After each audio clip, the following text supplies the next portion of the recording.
What is up, everybody? Welcome back to the channel. My name is Filip Latocha, and for this video, we are recapping a race I did a little bit under a month ago that kind of slipped my mind, and I should probably just discuss because it has some consequences that kind of lead into the summer training block, which is the JP Morgan Corporate Challenge from Chicago. So, before we get into the video, make sure you like the video, subscribe to the channel if you're already subscribed watching content. Thanks so much, love you guys a lot. Make sure to follow me on Instagram and Strava for all sorts of other updates. And without further ado, let's get into it. So, the JP Morgan Corporate Challenge. I think a lot of people are maybe familiar with the concept of the race, which is that companies from your major cities, the big four in this case would be like Chicago, Newark, San Francisco, and Houston, all basically come together, and the companies kind of register a few participants. In this case, it could be anywhere from like 10 to 15,000 runners in most cities, and basically just go for a 3.5 mile race, run, walk, whatever you want to call it. So in this case, I did the race version of the run. As you can tell, it's the red bib. It's the one from Chicago that's red, and there's like a yellow and green or blue one, I think, as well, that kind of indicates what you want to do during the particular segment. But yeah, I'll tell you guys kind of the story of how I got to this race and how I like almost missed it, and why I'm technically my company's fastest runner of the day. So yeah, here we go. So my day started off actually in Orange County in California. I was out for a work assignment, so I flew back in at like 6 a.m. in the morning, and you take that 4-hour flight to Chicago, plus you lose 2 hours, so I'm home at maybe like 2:30 p.m. But the other thing to note here is that the race starts at about 6:50, so I have about 4.5 hours to basically get into the city, but I don't have my car. So I already preemptively rented a car from a local, car rental place because my car was being fixed.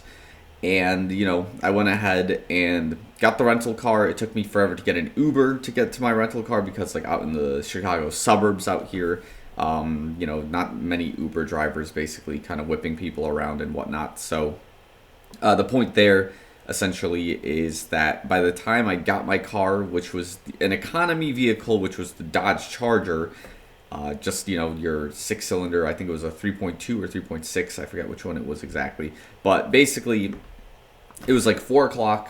I'm sitting through traffic, but I pick up one of my friends as we're on our way to the race. She's going to be like filming some stuff for me, or she did, so you'll see some clips in this particular video. But yeah, basically what happened was we get there at about like 6:10, 6:15, and I'm kind of in a rush. I already take some of my for my race. I've got all my stuff that I need to change in and out of, such as like shorts, shoes, and whatnot. And for this particular race, I chose to race in the Vaporfly Next Percent 2s, just kind of sticking to what works well. And yeah, basically showed up, picked up my bib, in this case, this particular bib from like our United Airlines tent, as you can see. That's kind of what's going on there. And just basically started getting warmed up. We took our like big group picture with the company.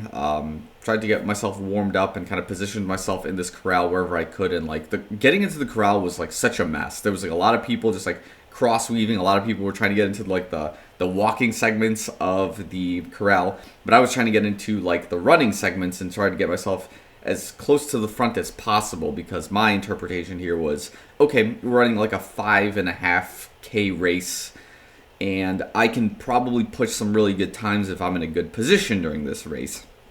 So yeah, that was kind of the mindset here. And another thing that was important for this race, kind of like a chip on my shoulder, was that I did this particular race in 2016 with a different company.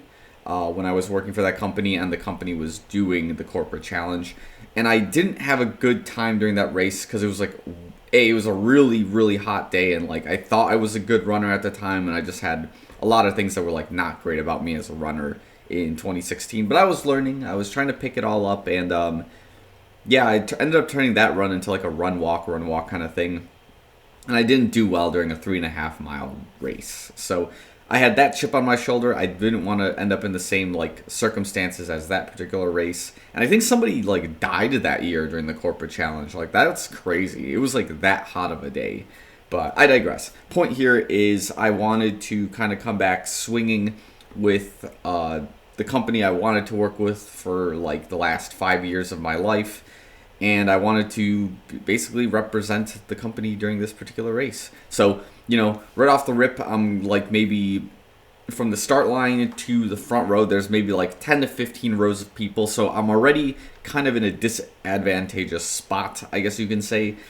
And, the gun goes off, we start running, and like we're already blasting a 5:30 minute per mile pace off the rip. But the problem is that I can't run any faster or weave around people because we just have layers of people just kind of like bunched up, and I can't like swerve around people. So my mindset for the first mile of this particular run was, let's just chill, let's lay back, let's not do what I do normally, which is blow up in the first mile. Let's just hold it back and then try to pick up some pace as we move on further. So yeah, I decided just to kind of like endure the fact that I was going to be stuck with this, like just stuck in this wall of people, and then eventually would start breaking up, that I can probably weave myself around as we got into the race. And essentially that's kind of what happened after the first mile. Like about mile 1.25, people started turning and people started bunching up in a way so I can like handle the outsides of the course. I can start weaving on the insides, and I was starting to like pick up some positions, but I also was able to stabilize at a pace of about maybe 5:50 to 6 minutes per mile at the time. So it was working all well. And then of course by the end of the race, both of my calves were feeling quite beat. I think my right calf like was the first one to really feel the burn early on, and I think that was a case of like lack of stretching. And that's usually what happens when you arrive late at a race, is that it's hard to get your pre-race ritual going properly. So that was an issue, but I managed to overcome it fairly quickly just during the race, was to just like hold back at the first couple of miles and then push towards the end so I can not blow up before the end of the day, essentially. So that was kind of the plus there. But yeah, by the time I finished the race, I had run, I believe it was a 20-minute, 25-second, 3.5 mile run. And if you look at the official results, it looks something like this. There's like this woman who beats me on the United Airlines team, who ran like a 2012 or 2015. Then it was me who ran like a 2025, and then like, the rest of the Chicago O'Hare squad that was running this race.